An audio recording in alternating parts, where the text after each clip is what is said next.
question. You think this customer needs some storage rack, some shelving? You better believe it, they don't even have room to move around.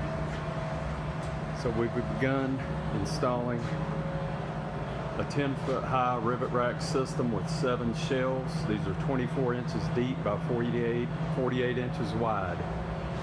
We're going to fill the rest of this room up with this style racking so they can load corrugated boxes of their product on there.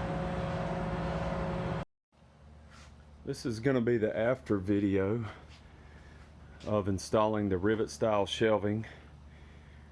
We filled up every little possible area so they could get some more storage, even a hot water heater.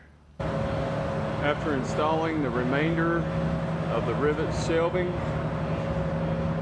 we added a total of 210 shelf positions.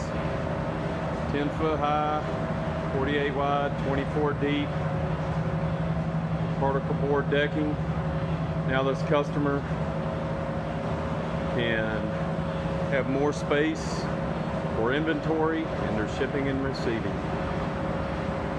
Not to mention, we put anchor plates on this rivet shelving and anchored it to the floor so it won't fall over.